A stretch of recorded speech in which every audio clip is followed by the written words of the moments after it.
நல்ல மீன் வறுவல் வாசனை வருது. இன்னைக்கு நான் சாப்பிட மாட்டேன். நீங்க நமது திருச்சி நாடாளுமன்ற தொகுதியில் தேசிய ஜனநாயக கூட்டணியில்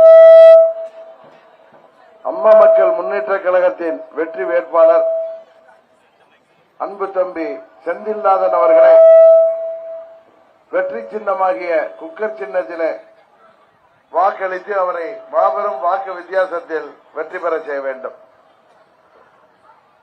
தம்பி கொஞ்சம் கொடியெல்லாம் கொஞ்சம் இறங்கிட்டா நல்லா இருக்கு. எல்லாரையும் பார்க்க நல்லா இருக்கும். வேற ஒண்ணு கொடியெல்லாம் கொஞ்சம் இறங்கிங்க. இங்கே நமது கூட்டணி கட்சிகளாகிய பாரதிய ஜனதா கட்சி மற்றும் பாட்டாளி மக்கள் கட்சி, இது என்ன குடி? அந்த சேப்பு அது என்ன குடி? சேப்பு மஞ்சள்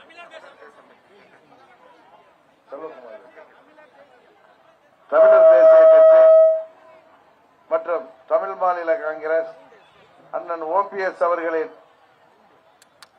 அனைத்து இந்திய அண்ணா திராவிட முன்னேற்ற கழக மீட்பு குழு, பாரிவேந்தரின் ஐஜேகே மற்றும் 12 கட்சி கூட்டணியின் வெற்றி வேட்பாளராக போட்டியிடுகின்ற அன்பு தம்பி செந்தில்நாதன் அவர்களை நமது வெற்றி சின்னமாகிய குக்கர் சின்னத்திலே வாக்களித்து அவரை மாபெரும் வாக்கு வித்தியாசத்திலே வெற்றி பெற செய்ய வேண்டுமாய் பணிவன்போடு கேட்டுக் கொள்கின்றேன்.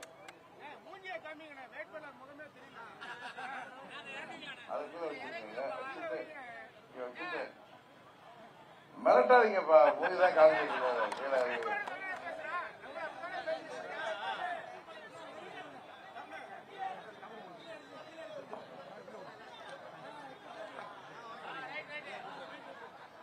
வேட்பாளரை பாக்குறதுல ஆர்வமா இருக்கீங்க. அவர் தான் தெரு தெருவா வர்றாரு, கவுன்சிலர் மாதிரி வர்றாரு. அவர் தான் மாநகராட்சி கவுன்சிலர்.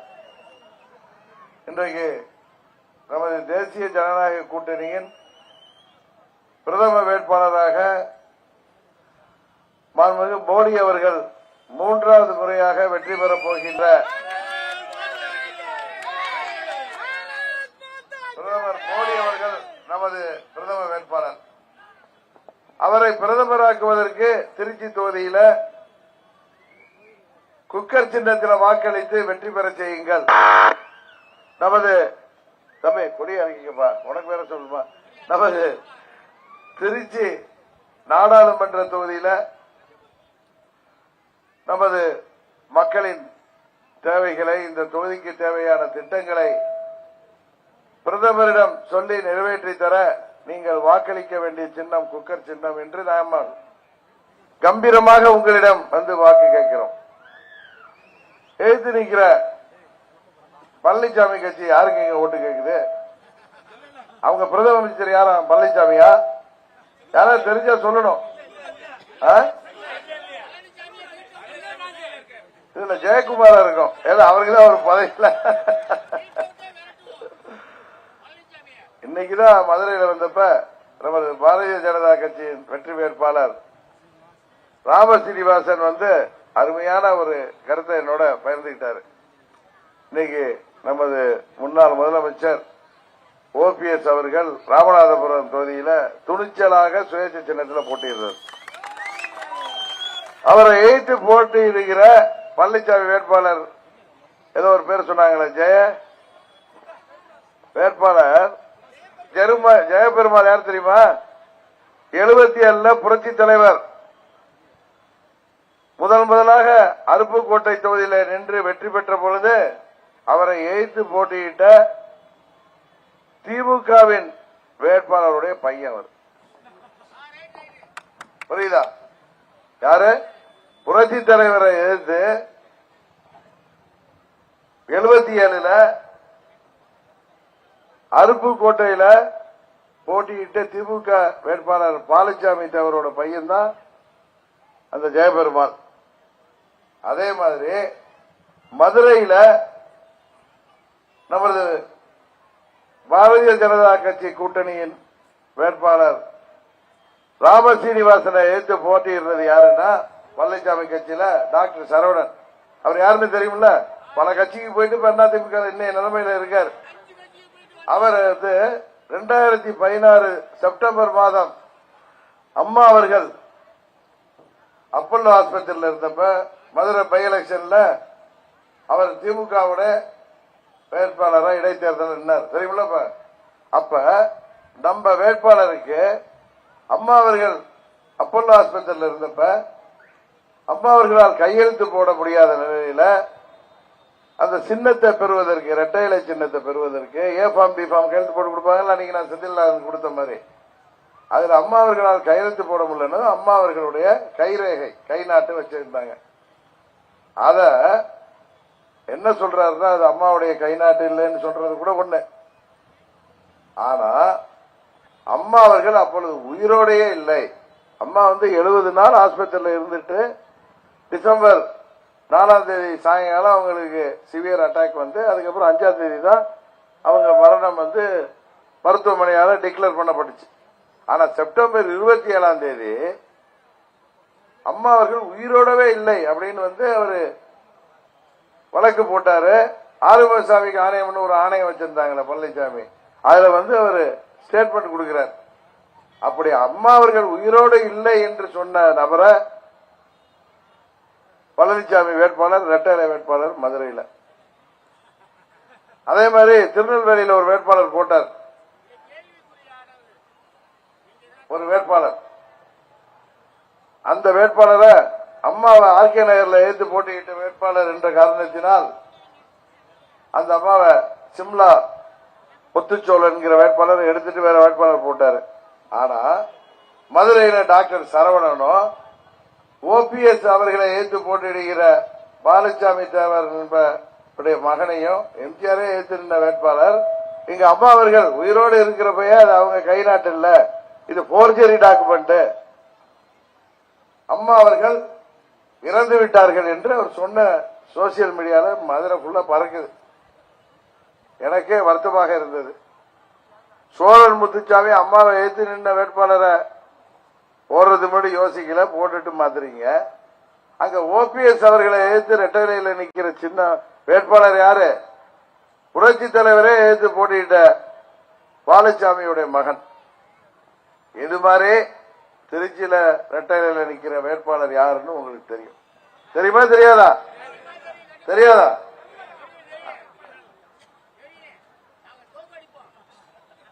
உண்மையா சொல்றேன்.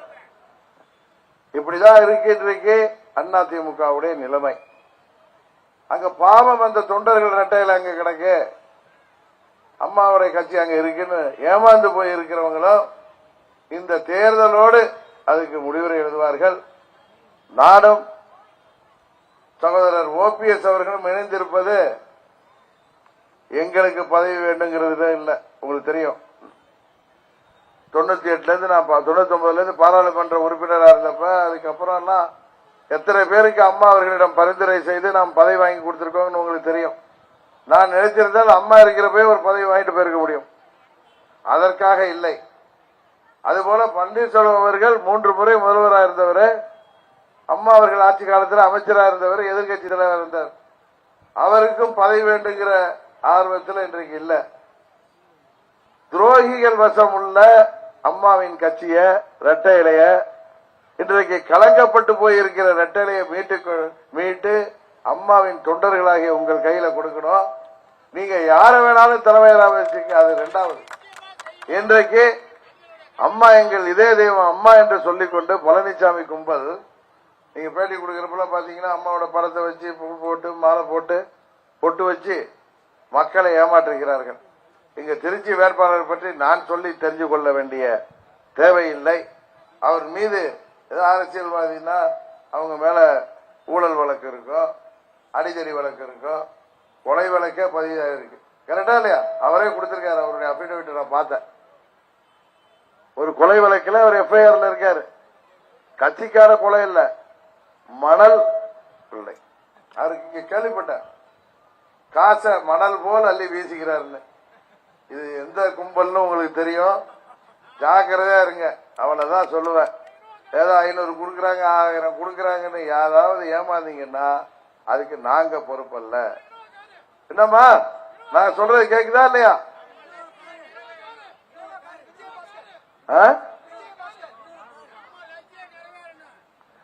அதுபோல பாவம் திமுக கூட்டணி வேட்பாளர் அன்னைக்கு செயல்வீரர் கூட்டத்திலே கதறி அழுகுறார்.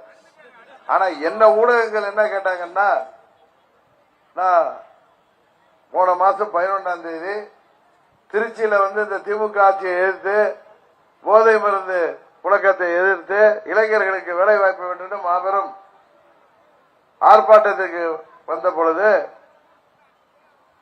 பாஜகவின் தலைவர் மாநில தலைவர் நண்பர் அண்ணாமலை எனக்கு தொலைபேசியில தொடர்பு கொண்டு எங்கிட்ட இருக்கீங்க, எங்க மத்திய அமைச்சர்கள்